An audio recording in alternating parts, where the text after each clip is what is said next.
This is the Mark Dolan Way. Top tips for mind, body and soul, some great life hacks, and my favourite products of the week.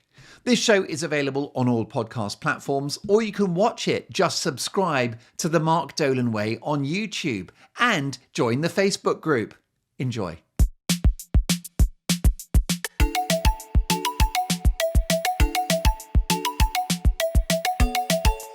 Hello and welcome to the show. I've got some very healing information for you, which is that your problems are not unique.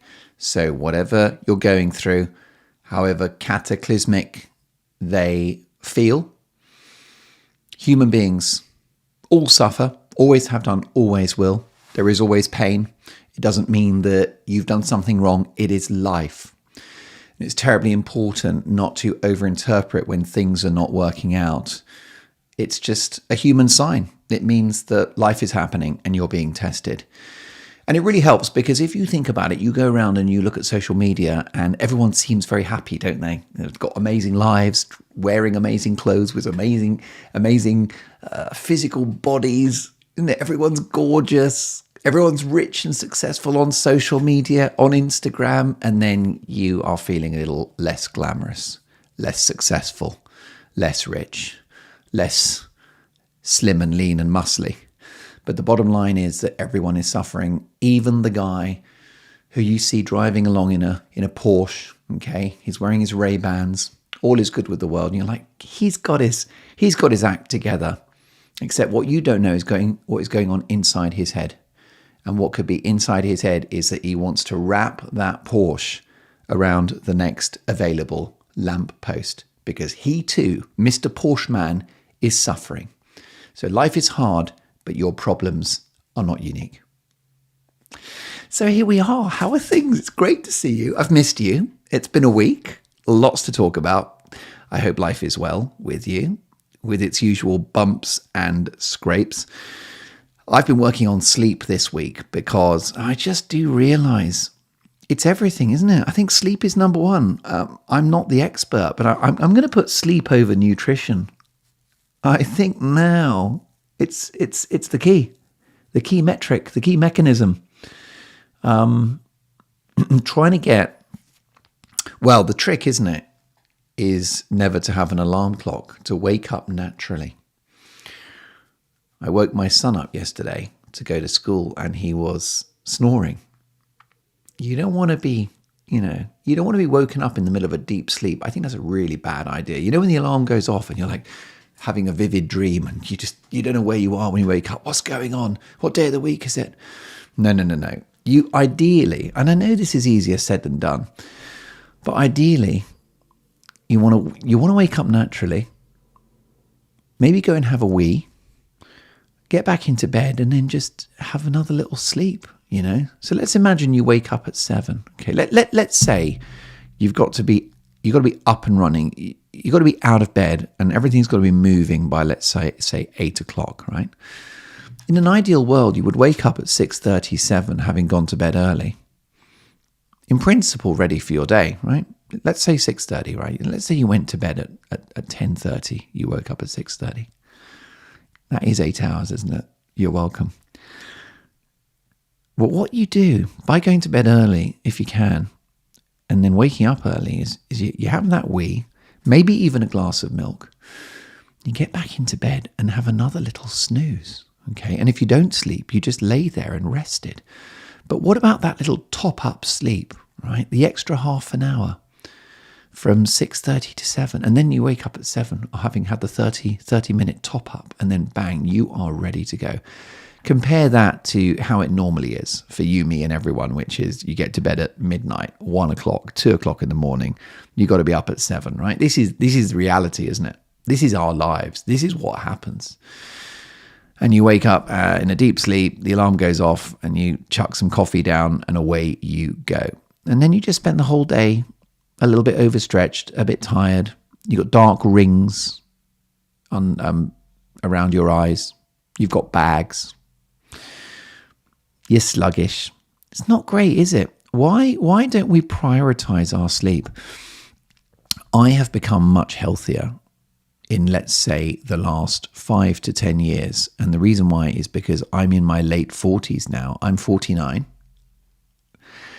And my body will not accept the punishment anymore. It will not tolerate the late nights. It will not tolerate the hangovers. It will not tolerate eating bad food. I'm physically punished. And so that's the one thing. The advantage of getting older is, your body just says no. I mean, most people cut back on booze when they get older because it just doesn't work anymore, does it? It's not because you're a good person and you're virtuous or terribly self-disciplined. It's just because you know that it ain't working. I think there's another thing, and I don't know if any of my older listeners and viewers have this, but as I've got older, my tolerance for not feeling good has diminished. So when I was younger, I somehow would feel crap and didn't care and would just sort of soldier on and tolerate it, put up with it, and just be tired. Because, by the way, it's a myth that young people aren't tired. I mean, I remember being knackered at university. So that's nonsense about, if you're a bit older and you're feeling jaded and low energy, don't, a lot of people I know, they're always like, oh, I'm getting old. And they sort of accept that as a kind of, as a death sentence. No, there is no godly reason why you could be 60 and not feel brilliant all the time. I really mean it. With lifestyle changes, it's a myth that we should somehow accept this eternal decline. There's a really cool guy called David Sinclair. He's a scientist, I think at Harvard, and he's an expert in longevity. And he says that if you eat the right food and you do sport and you get enough sleep and sunlight and fresh air, that you can actually not just slow down the aging process, but you can make yourself younger. I mean, that's a hell of a statement. I can't back it up, but that's his view. David Sinclair, you can hear his excellent interview with Joe Rogan on the Joe Rogan Experience podcast. I'd recommend it. It's a good listen. But it all boils down to the obvious things that that I know, which is to eat real food, get enough sleep, don't take drugs, limit your alcohol intake, don't smoke. It ain't complicated, is it? It ain't complicated. But so I've been prioritizing sleep this week. And listen, I know there'll be lots of you, understandably, and I hear you saying, yeah, that would be lovely if I could be in bed by 10, but I've got kids, I've got work in the evening to do, I've got this, I've got that. And I understand that. And so look, I'm cutting you a lot of slack. It's where possible, right? It's when you're able to get to bed earlier. All right, even if it was just once a week, that there's, maybe the weekend, perhaps you're not working on Saturday, rather than going out and getting smashed with your mates, why don't you have them around for a quiet dinner and then just say, listen, lads and ladies, it's carriages at 10, right? We wrap things up at 10 and you get yourself into your bed at 10 o'clock at night on a Saturday. Imagine that, right? Don't switch on the telly. That is fatal because that's 3 hours gone. Do not touch your smartphone or social media. No doom scrolling. Get in bed at 10. Find a book and just lie there. And also I've noticed another thing, by the way, which is, and I'd recommend this, right, which is I think we've got this habit now because our sleep is so dysfunctional because we live these busy lives 24/7. It's all because of the Industrial Revolution, by the way, because before the Industrial Revolution, we followed the circadian rhythm, right? If you were a farmer 1,000 years ago, what you used to do is you'd sort of get up with the sun, really. You'd be up at 4:30, 5 o'clock, and you'd be in bed at 7, right, when the sun went down. That's the circadian rhythm. Well, we ignore that. We fight against it now, don't we? But we've got this habit, and I mean, I don't know if it's just me, but I think a lot of people do this, which is that they go to bed when they're sleepy and just basically when the tank is empty. I think maybe that's a mistake. I wonder that's a bit like drinking water once you've become really thirsty. Because I couldn't believe it last night. I had this deliberately early nights and it felt very odd being in bed so early, 10 o'clock at night with a book. And then I sort of read a few pages of the book and then I sort of decided, all right, well, we're having an early night, so let's stick to that. So I switched off the light and I didn't feel remotely tired because it was too early, right? And I think this is the mistake we all make, is that we go to bed when we're in shutdown. Well, an amazing thing happened, which is I didn't feel tired. And then suddenly I was asleep because I woke up this morning and thought, oh, I wasn't tired when I had my head on the pillow, when my eyes were closed, but then I fell asleep. So you don't need to be sleepy to sleep. I think proof of that is that, and if you found in the evening, you feel all right and you watch a movie and you nod off during the movie. So you didn't know you were asleep, but then it could be an action film. I fell asleep during John Wick 4, which is the most high octane, adrenaline fueled movie out there. I missed about half an hour of the John Wick 4 and around 300 murderous deaths I slept through. Can you imagine? So go to bed when you're not tired. How about that for a counterintuitive piece of advice? Give it a go. And just close your eyes and then you'll just fine. You'll just fall asleep. You don't need to be knackered to sleep. A couple of other sleep things, and I know it's obvious, but I'm afraid the obvious things are true. I want you to not have any caffeinated drinks after midday, okay? Now, I know you're going to be cross with me and you're shouting, and it's like, how am I going to do that? But listen, be thankful that I'm letting you have caffeine at all.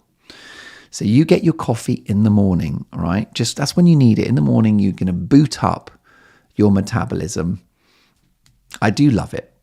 I love the mechanism of the fact that you wake up, you feel a bit groggy, and you have that coffee, and then bang, you're ready to go. I love that. It's kind of Popeye with his spinach, isn't it? Superman going into the telephone box and putting on the underpants and the sort of spandex leggings and everything that he wears. Old Superman. Bit of a legend, isn't he, Superman? You got to say he's one of the good guys. Although I did love Superman 3 when he turned bad. Do you remember that? That was amazing because he got kryptonite and then he turned all evil. He stopped shaving and he went to bars and he was doing shots of whiskey and stuff. And he, just to be annoying, he went and straightened the Leaning Tower of Pisa. I quite like #bad Superman. I think they should have given bad Superman a whole movie, but that's another story. Yeah, I do like personally. I like that mechanism of you're changing your mood, you're changing how you feel. I mean, let's be honest, it's a stimulant, it is a drug, caffeine. But I think it's one of the more acceptable ones. Caffeine, first of all, caffeine is actually, the consumption of coffee and tea is linked to good heart health, to the delay of Alzheimer's and dementia type symptoms. I also think it's a mood enhancer, so I would argue that caffeine is quite good for mental health. A friend of mine has bipolar disorder and was caffeine free for many years, and then started having coffee and said, I didn't realize, no one told me that coffee is a mood enhancer. I was like, that's probably not bad if you suffer depression, but like any stimulant, like anything, you mustn't abuse it, you mustn't overdo it. But I think a bit of coffee or tea in the morning is fine. I like it. I'm not sure I'll ever not have it. I have to be honest. We'll see. I might do a podcast caffeine free, but I think you'll find it'll be very bad because I'll just be gloomy. I'll probably be drooling. I'll be like a sort of human puddle, right? Just this lifeless amoeba just grunting at you. I'll probably actually be in a bad mood on the podcast. Do you know what I mean? A bit grouchy with you even, a little bit shirty, a little bit ill-tempered. But anyway, yeah, look, Dolan admits he's addicted to caffeine. But that's it. Make sleep. This week, will you do me a favor? Will you make time for sleep and really prioritize it? Okay, even just one night, little baby steps. One night a week is the good night of sleep, and then you'll feel good, and then you'll be amazed. And that is the other thing, by the way. She'll quickly just power through it, which is that no caffeine after midday. And by the way, I don't want you to have really loads of strong caffeine beforehand either. Coffee is a bit like food, right? If you eat food slowly, it's really clever because if you eat food slowly, your body has time to tell you you're full. If you eat food quickly, you have a surplus of calories before you realized that you'd had enough. If you eat slowly, so let's imagine you've got a massive tray of sushi. If you eat that slowly, halfway through the tray of sushi, you're done. You're like, I'm full. The stretch receptors in your gut will tell you we're good to go. But if you ate that sushi quickly, you'll have eaten the whole plate before giving your body the chance to notice that it was full. So eating slowly is really good. Anyway, so in the morning, so it's the same with caffeine, is what I was going to say. People think they need strong coffee, but have a weaker coffee or have a weaker tea and give it half an hour. And I think you'll find you get the kick anyway. So I believe, honestly, that people are overdosing on caffeine. I think that the dosage is too high. It astonishes me when you go to somewhere like Starbucks and you get like their filter coffee. It is like treacle. It's like soup. It's like gravy. I once bought a filter coffee from Starbucks. I got the really big one, the Grande. Is that the big one? I think it is, isn't it? No, Venti. Venti is like a bloody bucket of coffee, isn't it? But it was an experiment. I bought this Venti coffee. I put it in a flask. It was a huge amount of coffee. I put it in the fridge. And every day I would take about 2 or 3 centimeters of the 2 centimeters of the coffee, put it into a big mug, and then add boiling water to it, and then milk. And it was plenty strong enough. So I've diluted this filter coffee by 80%. I put the milk in. It looks like coffee. It's not weak. It's still quite strong. And I get a jolt from it. Maybe I'm more caffeine sensitive than you are. But if you go to a cafe and you're getting a coffee, and remember, it's got to be before midday, go for a 1 shot, right? Or even a half shot. Can I get a half shot latte? Because most cafes will do that. They'll put less coffee in. I honestly think you'll get the same hit. And that means you're not filling your body with this stimulant, and overdosing on it. And the half-life of caffeine is very long. It's like 12 hours. So it just stays in your system forever. Anyway, I was going to rattle through this. So have a weaker coffee before midday. Get all of your drinking and eating in during the day. So I hydrate a lot in the morning. So I have my coffee and then I have water after the coffee. And that's my window for having lots of hydration, because that means that I've kind of done all of my wee-wees by the evening. So I mean, you might think this is mad. I'm not a doctor, so please don't take this as professional advice, but works for me. I don't, unless it's a really hot summer or something, unless I'm thirsty, I do not have fluids after sort of mid-afternoon. I just don't. Not a problem. And it means that there are fewer trips to the loo later. I think that is good for your sleep. I mean, I still do. I still will wake up sometimes and have a pee-pee, but you don't want to be getting up 3 times a night. That's really bad for your rhythms and all that. I don't think you need it. It's my personal view. I don't think you need all that liquid. So get it done in the first half of the day, all your hydration. The other thing to do is try to eat early. So if you're stuck at work, then have something at work at 6, 6:30, 7 o'clock. Do not be coming home at 9 o'clock and switching on the oven and firing up the microwave. And no, it's too late.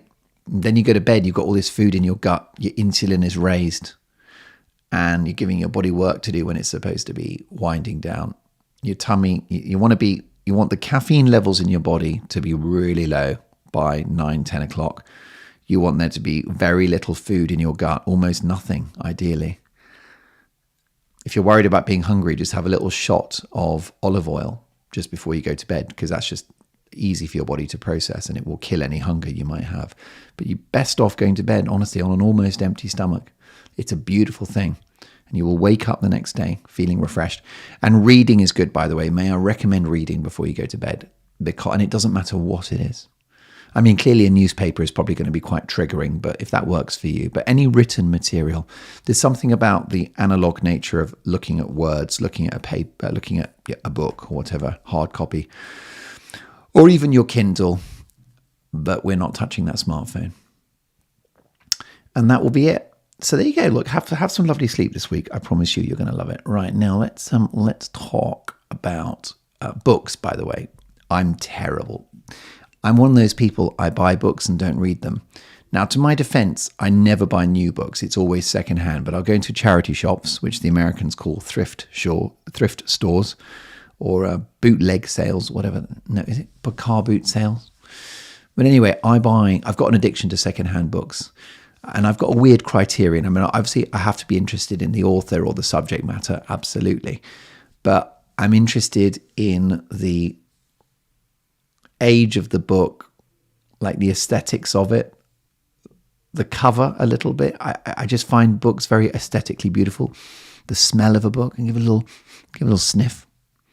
The color of the pages. I love those old books which have yellowed, and they actually look like a kind of shortbread biscuit, where they're each page is a little brown on the edges, and then there's a kind of pale yellow inside. I love that. And I make no apologies really, because these books, that'll be like £1 or £2 for a secondhand book. And it might be some classic like War and Peace or Great Expectations for £1.50. I mean, the value of that is extraordinary, considering these books are some of the best books ever. So yeah, I don't like books. I don't like books with a big typeface. They annoy me. I like a small typeface. I like a lot of words on each page, is what I like. And I like crisp font. There's books which have got a really big, really smudgy font, really fat letters. What's that all about? Unless I've really got to read that book, I will eschew any book that's got a smudgy font. Thanks, but no thanks. So another thing that I'm going to really give a go, because I've got to tell you, this whole podcast is about my attempts to have a better life. And basically what I'm doing is I'm taking you on this journey with me. I want you to have a better life. I want to have a better life. So I'm going to do all these different things. And at some point, I think we're going to open up a line of communication between you and me so that you can feed back the things I'm saying and also give me thoughts, give me ideas, which will make my life better that you've got. Because let's be honest, really, it's 50-50, isn't it? Okay, this is all I'm doing. This podcast is me offering you my 2 pennies worth, but you've got arguably even more to offer than I do. Everyone's got a story and everyone's got little life hacks and things that they do. We can learn from each other, can't we? But anyway, so the books is something I'm going to give a go, which is I'm going to try to read a little bit every day. And that ties in with getting to bed early. So I think whenever I'm able, when work allows me to get to bed, but even if I fall into bed at midnight or 1 a.m, I think I'm going to still give it a page or 2 of a book just to tick the box and to set that habit in place. Because I think reading is a bit like meditation. I don't know why, but I think there's some mechanism there of meditation. Now, you might struggle with books, and that might be a turn-off for you. Well, I've got good news for you. It's a terrible turn-off for me. I was never a reader. My mother she was desperate for me to read, but the problem was she did a great job, an amazing lady, but she did, and all my teachers are saying, they made reading sound like a punishment. So it was always like, go to your bed and read a book. I was like, well, it wasn't a very attractive idea. So I kind of used a reverse psychology on my kids. And when I wanted to get them to read, I used to say, let's jump into bed and let's have a reading party. That's what I used to call it. Let's go upstairs really early and have a reading party. And what that involved is me reading a book and maybe them reading some of the paragraphs to me to improve their reading. But I pitched it as an entertainment thing and as a party, and somehow that manipulation worked. Whereas when I was a kid, it was honestly, reading was like something dry and austere that you've got to do that you don't want to do. How terrible is that? Just like history at school was boring. Imagine history being boring, but I'm afraid to say at school, history was boring. I don't really blame the teachers. I think it's the curriculum. It's all the dates, isn't it? You don't need those dates. History should be the stories.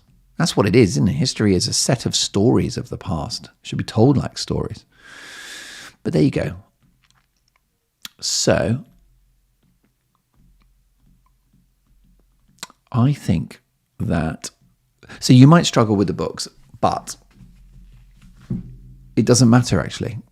As long as you can read, right? And I'm hoping you're literate. And if you're not, then let's get you some support and do the Open University or some online study and let's get you reading.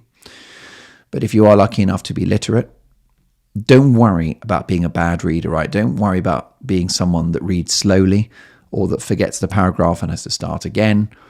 Allow yourself to be a bad reader, okay? And don't compare yourself to those characters that can do a book in a day, those nut jobs, those human freaks, all right? That's not me.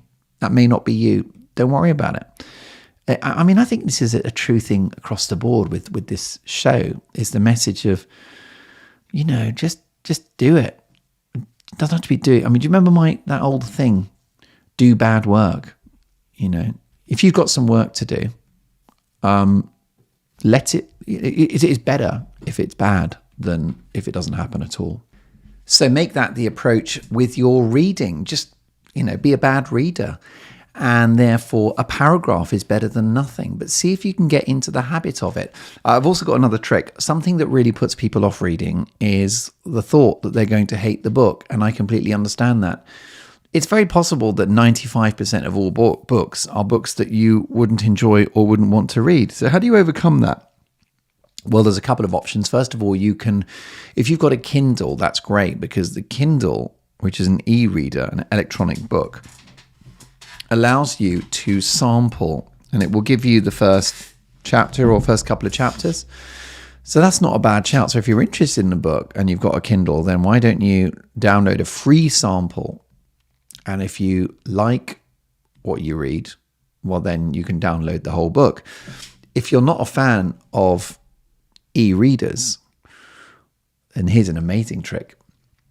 All you need is a smartphone. Okay, so let's say you've got an iPhone or an Android.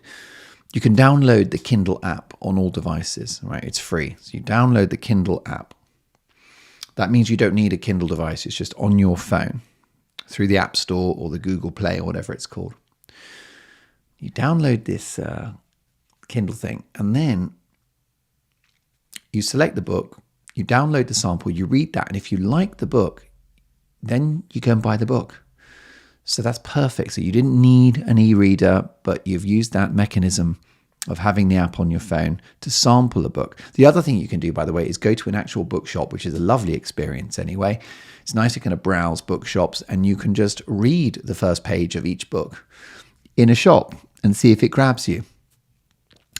So that's what I would recommend, sampling or pop to the bookshop. And then the other thing to do is secondhand books. Obviously, try not to buy new books. There's just so many places where you can buy secondhand books, or even borrow books from friends. Ask for recommendations. Hey, I'm thinking of getting into reading. I'm not a reader. Can you think of any excellent place where I could start? And the other thing to do is that when you've got the book, okay, if it's not delivering after 10 pages, I want you to get rid of that book, okay? Now, there will be academic types who'll be horrified because they'll argue that Anna Karenina only gets good after page 2000. Fine. But I'm going to assume you're busy, that you've got a short attention span, that your potential new reading career will be in competition with Netflix, games on your phone, actual gaming on a computer. God knows, there are so many other things that we can do than read. So therefore, the reading's got to be great. You've got to like the book. So I would say that if you, and I had this last night, because I, like I mentioned, I buy a lot of secondhand books. And there were 2 last night. And I gave each of them about 10 pages. And it was just really boring, really dry, not even that well written, I thought. One was a historic book about the Industrial Revolution, and the other was a comic novel set in South Africa. And neither of them did it for me. So what I did is I just put them in a pile, which is giveaway, and they will go to my local charity shop. And then I picked up a third book, which is called A Widow for 1 Year by John Irving. Started that. 10 pages in, it's delivering. It's a good read, so I'll stick with it. So there you go. So 2 out of 3 books I rejected. And then I finally go to a third one. Now, why that works is because it's got me reading, hasn't it? And this is where people go wrong, is they buy a book, they don't enjoy it, and they go, ugh, I just don't like reading. No, that's not the case. You didn't like the book that you read. And I think at school, we're expected to, obviously you are, you're at school, you're studying, you've got to read the whole book, even if you don't want to. But that's not how life works. So if you get choosy, if you get really fussy, and you select books based upon your enjoyment, then you'll become a reader. And you just keep that ruthlessness about it. There's a guy called V.S. Naipaul. What a great writer. And I bought one of his books secondhand because it was very thin. And that's another great tip, by the way. Why don't you start with novellas or very short books? It's very satisfying. It's very rewarding. It's very encouraging. It's very motivating to finish a book, even if it's just 30 pages long. You're like, you have read a book. And that kind of builds self-confidence, because I think people are afraid of reading as well. And by the way, this conversation is also of use to regular readers, because there are lots of people I know who read voraciously as children and perhaps as young adults, and who don't read now. I know so many lapsed readers. And I think that my formula of sampling from online, reading a couple of pages in a bookshop, and having the 10-page rule for any book is a game changer for them too. But I think that reading is just very good for the brain. I think it's good for the soul. It's meditative. It will improve the quality of your sleep. I mean, there's nothing worse than watching TV before you go to bed, with all of those images, the light coming off the screen, the action. It's so unnatural. But a book is old school and fabulous. By the way, if you've got a partner in the bed with you and you're worried about disturbing them, may I recommend a small headlamp, which they use for rock climbing. There are some places that sell them very cheaply. We've got a place called Poundland, and I think they're £2 in Poundland. A real basic little LED light, 3 AAA batteries inside, and it's very focused light. It goes on your forehead, and that will allow you to read at night without disturbing your partner. You just turn over and you have the book to one side, and your partner is sleeping in the other direction. A beautiful thing. Right, now some practical stuff for you. If you're going somewhere by car that's busy, park miles away and walk. My entire childhood was spent in the car as my mum circled like the neighbourhood trying to find a parking space right next to Sainsbury's where she wanted to do the supermarket shopping. Absolute disaster. You just lose half your life trying to park near to where you're going. Don't bother. Just accept that you're going to park further away and walk. And it's just been a game changer for me, I've got to say. I mean, it's the same with, those motorway service stations. People try to just park near the entrance, and it's busy there. I take the first, I go further out where there's loads of spaces, park the car, and it takes me approximately 3 minutes to then walk to the entrance, as opposed to half an hour of idling the car and going around in circles waiting for a space to become available. It's the same with shopping centres. Just find the worst parking space, just 11 miles away, and walk. And you just find it doesn't take long, and suddenly it is a 5-minute walk, and it was no stress, and it was actually, you got a bit of fresh air and you stretched your legs. So stop trying to park near the location. Park miles away and walk.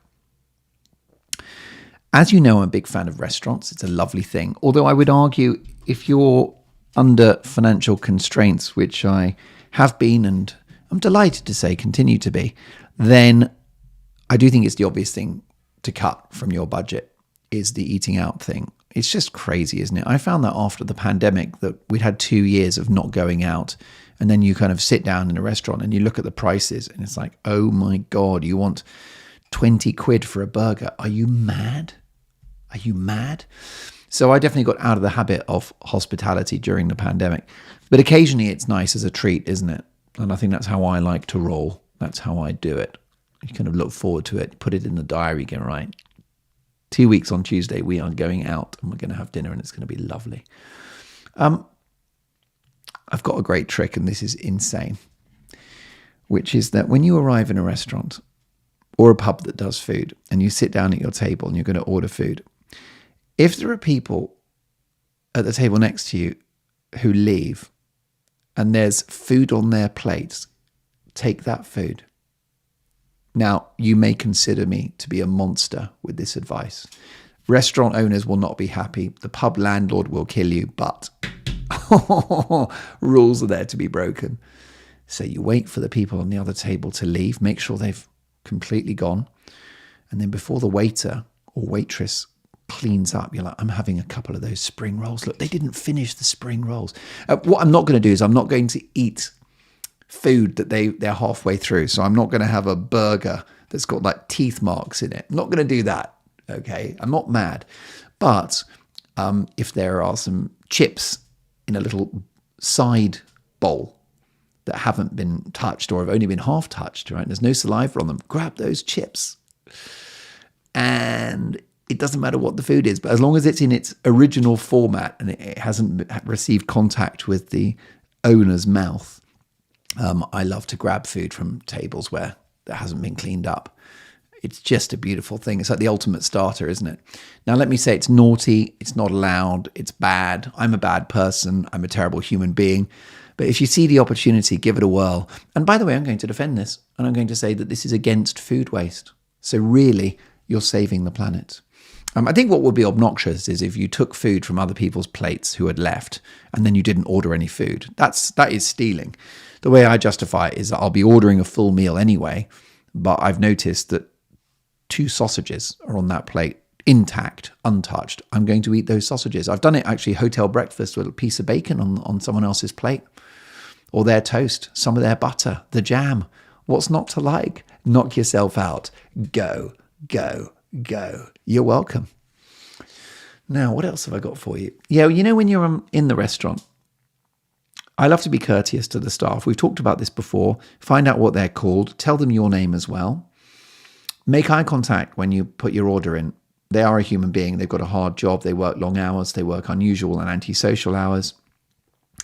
So it's nice to be nice to restaurant staff. And being selfish, you will get a better service as a result. That shouldn't be the motivation, but it does tend to be the consequence. I just remember working in Burger King years ago when I was a student, and when people used to order at the till, they wouldn't make eye contact with you at all. They'd just look at your chest. It's very sad. You're kind of invisible. It's not very nice. So I like to make the invisible people highly visible.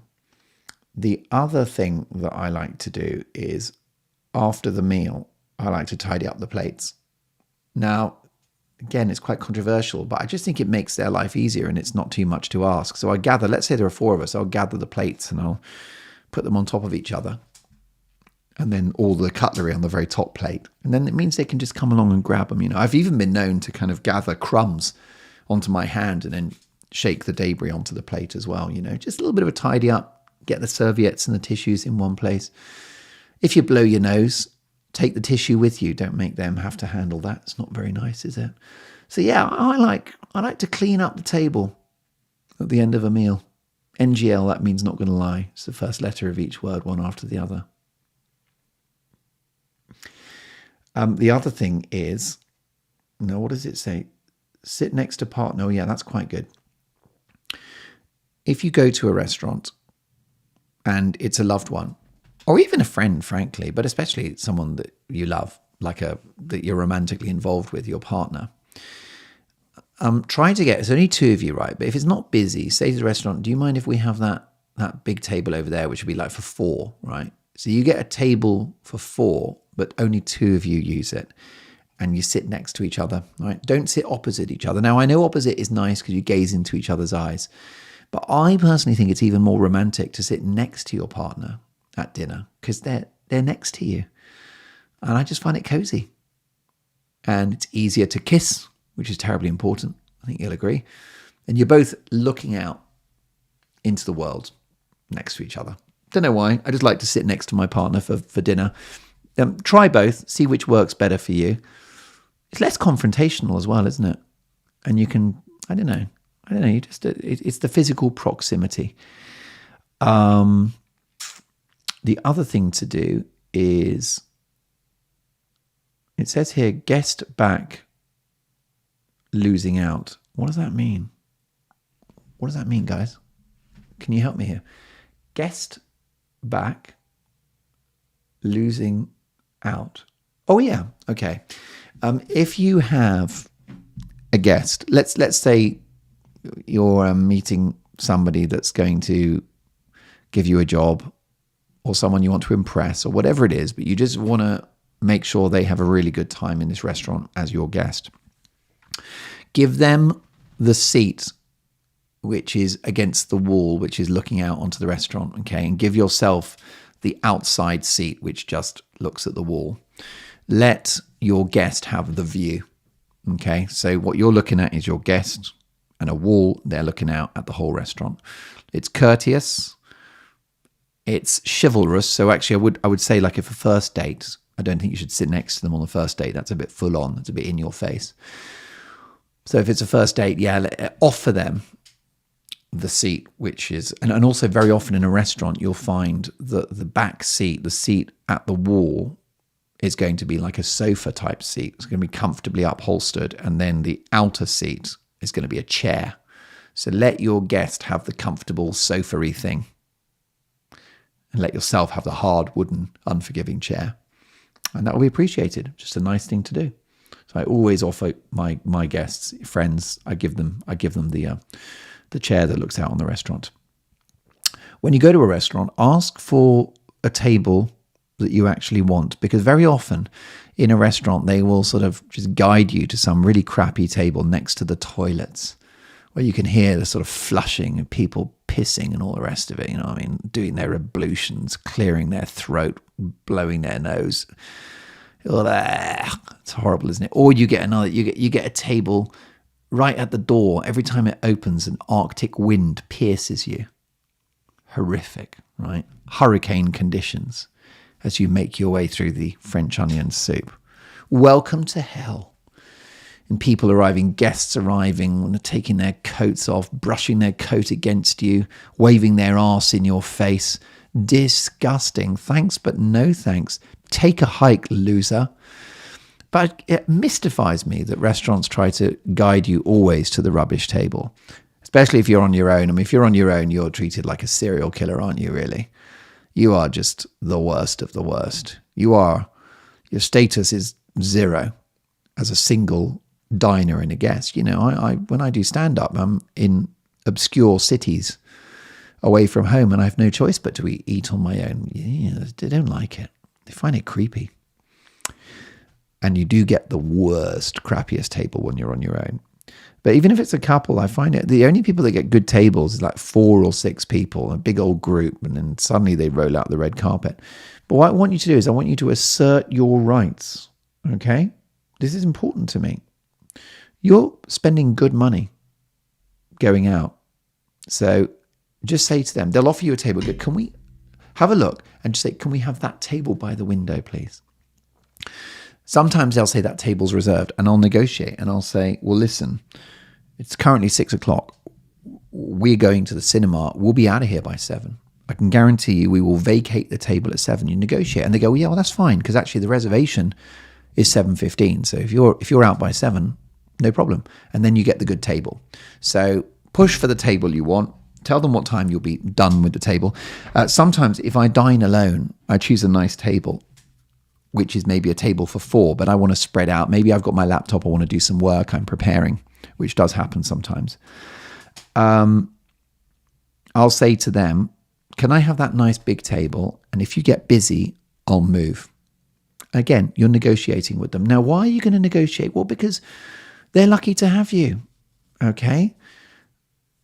The restaurants do not have a monopoly on food. They are not the gatekeeper to you being fed, because you have food at home. There are these things called supermarkets. It's like a massive shop which contains all different genres of food, and what you do is you remove that food from a physical structure called a shelf, or indeed a device, a preservation device like a refrigerator, and it goes into a container called a basket, or indeed a mobilized container, which is a trolley.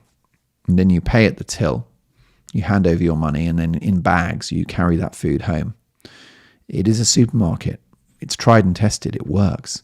So we've got access to food. We don't need the bloody restaurants for food.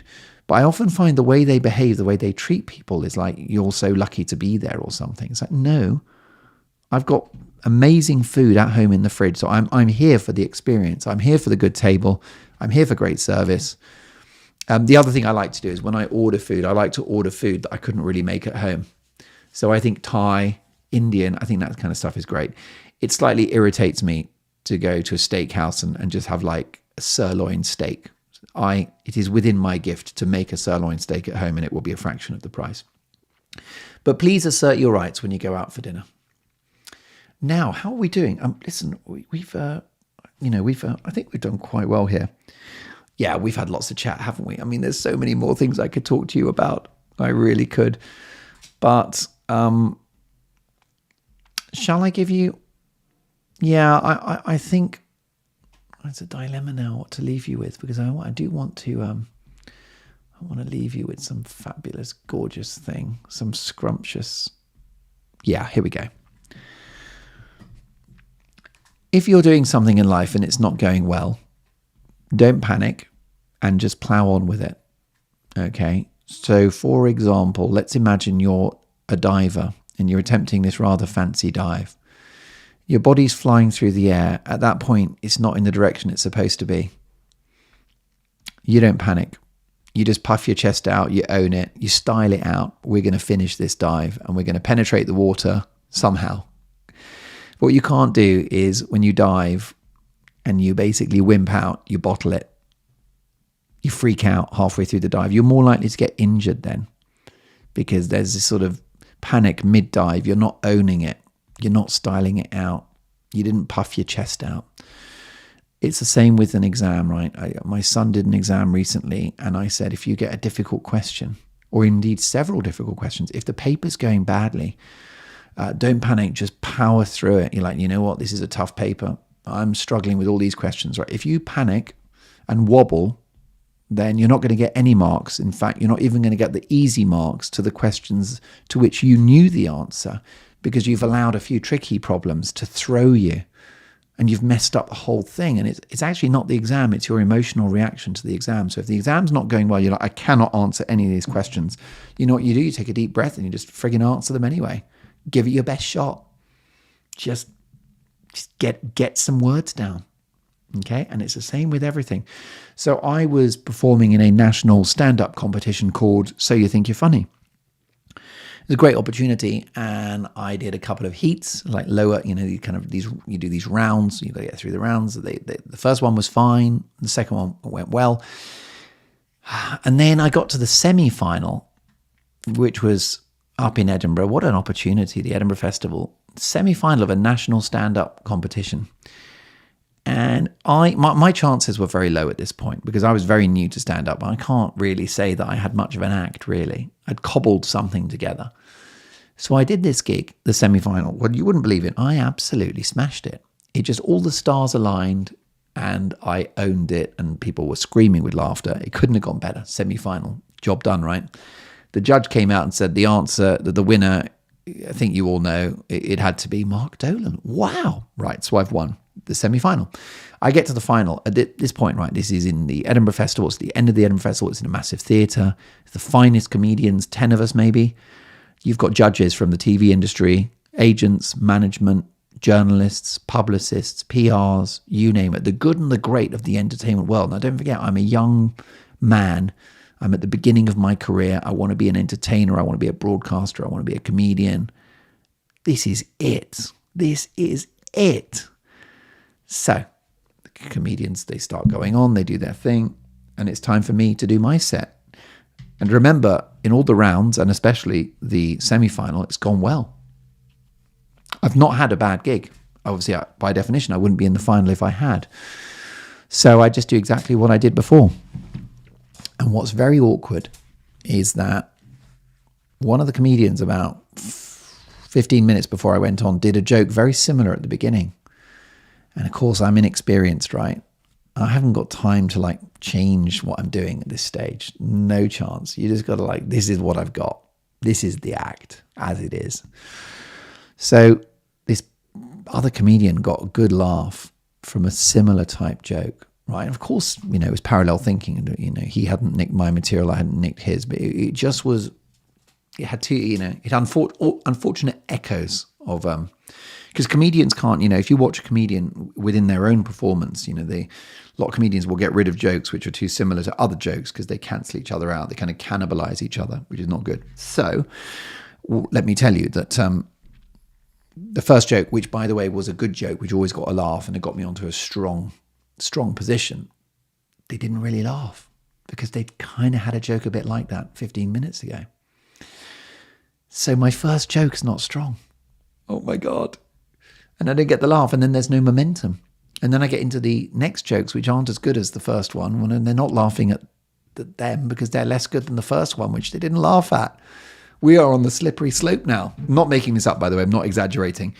I performed this gig to what felt like silence. I don't think I did. It wasn't a died on my arse thing. I did not die a death, but it just wasn't a great gig, and they were not doing the desired thing, which is really laughing. You know, they were what you would do, which is terrible for comedians, which is that you'd get a joke, they'd laugh, and then immediately they'd stop laughing, and then it's like there was no momentum. You'd have to then do your next joke, and then their attitude was, well, we'll decide joke by joke now, which is a disaster, right? The way a gig's supposed to go is you get them laughing, and then you're on for 20 minutes or an hour or whatever, and it's just like the laughter rolls. It's like the waves, you know, and you've got this certain momentum. And you get into your next bit of material, and sometimes you've got your arm on the mic stand and you're not even telling a joke. You've finished one bit and they're still sort of chuckling as you can get to your next bit. There's times when a joke works so well that you kind of have to wait for them to stop laughing, you know, and you like pull faces, or you just like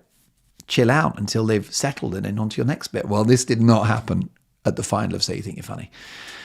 It was not great, I can't lie. And but can I say, and this is my advice to you, is it's a bit like when the diver, when it's not going well and your body's pointing in the wrong direction. It doesn't matter. It's like, we're midair, we're going to get in that water, and we're going to get in that water like boldly and confidently. We're not going to wimp out.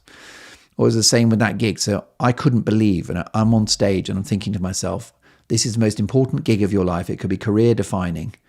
Your wife, your future wife, is in the audience, right, rooting for you. Oh my God, the pressure. All these industry people, the decision makers. Disaster, right? But what I did is I didn't panic. And I just thought to myself, this is going amazingly badly. And I kind of was almost amused by how badly it was going. Do you know what I mean? I was like, wow, well done, Dolan. This is the final and it's going badly. Well done, you. Kind of, in a way, funny in itself if it wasn't so tragic. Funny that the one gig to mess up was the one you needed to nail. But what I did is I didn't panic, and I just powered through. I don't mean I sped through it, but I mean I just powered through the set, right? And I just did my stuff like, you know what, this is my material and I'm just going to do it. I've done it a few times already. And I did not let my head drop, okay? I stayed confident while I created the illusion of confidence. Inside I was dying. Inside I was crumbling. I'm like, this is it. All going up in smoke.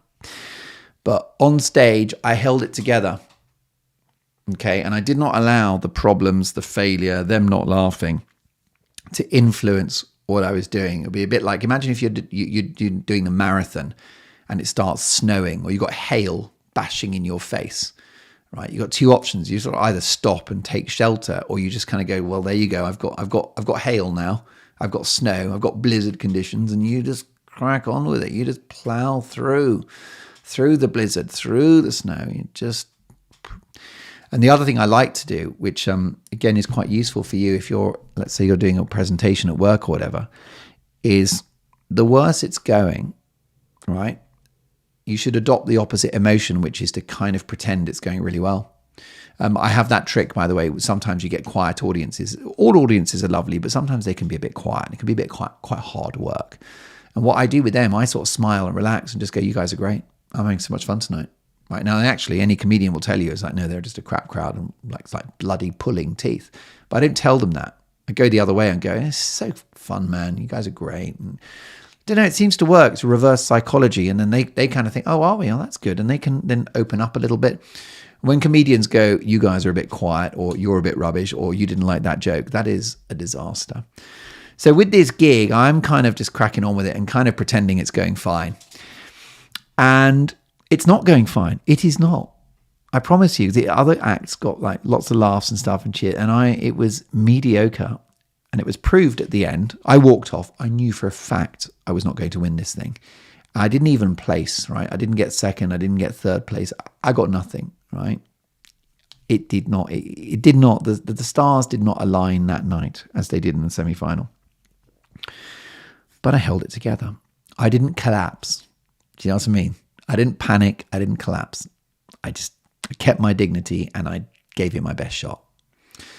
Well, the moral of the story is that after the show, I was in this kind of green room area with the other acts, and we're all chatting and it's fine. I'm glad it's over. And I said, no, that wasn't great. And congratulate the winner. Brilliant stuff. And the director of television, the director of television at Channel 4, very influential man called Kevin Ligo. I'm going to name him because everything I tell you happened. It's all true. And therefore you might as well have the name of the person. He's a great guy, very creative man, very clever man, with a CV as long as your arm in television. Ali G, and all those big Channel 4 hits, millions of shows, ITV, I've forgotten now, but just everything. Mr. TV, very nice man. And he walked past the winner. He walked past the runner-up. He walked past the two guys, I think, that shared third place. He walked over to me. I beg your pardon. And he just said, hi, well done. What do you want to do next? Director of television, head of entertainment, I think that was his title, forgive me. Head of entertainment, Channel 4. What do you want to do next? And I just said, well, I want to write comedy, and I want to do more stand-up, and I want to work in TV, and da-da-da. And he just said, yeah, go for it. He was very encouraging. And I think I followed it up which led to a meeting with a production company. So it opened a door. But most importantly, this guy had somehow seen something in what I was doing. And he's like, okay, he might not have had the best gig, but there was something there. And it was enough for him to walk. I mean, this is not me. I promise you, it's not a humble brag at all. The guy that won was brilliant and, fantastic stuff. An Australian guy and a very, very talented comedian. So no problem. But he did not particularly engage with the winner. And he went over to me and said, what do you want to do next? So, and that all came from the fact that I didn't panic. I didn't crumble. It was going badly. And I held it together, man. And then what was my reward? Engagement from an industry executive. Right? And of course, let me tell you about television. If I had died on my backside, he would have not gone anywhere near me, because in showbiz, failure is very unattractive and they don't want to be part of it. It's like kryptonite to these people. Yuck. And I've done plenty of gigs where I have died on my backside and no one will even make eye contact with you. You are invisible. So that was it. And that moment stayed with me. And even his intervention, it didn't matter about the tangible outcome. It was the messaging of him coming over and saying, what do you want to do next? Why would he ask that? So that's it, really. And that can be a moment for you that if it's not going well, don't panic. Plow on, and the outcome could be way better than you expect. And the astonishing thing, by the way, is that sometimes things not going well will bring out a different side of you, even like a better side of you. That if there are obstructions and barriers to what you're trying to achieve, you've got to find something. And maybe if it had all been going smoothly, you wouldn't have found those things. You had to go a little deeper. You had to cross the Rubicon. And that might not be a bad thing. And it ties in with the big theme of this podcast, which is that resistance, discomfort, things not going well, life is difficult. This is stuff to own and embrace, not push back on, not reject, but to accept and to grab and to swaddle yourself in how hard life is and make that your drug. Life being difficult is let that be your elixir of how hard it is. Remember old Jerry Seinfeld, find the torture you're comfortable with. So there you go. I hope I've left you something there. It's very much, I know that story is about me, but it's meant to be for you, just to show you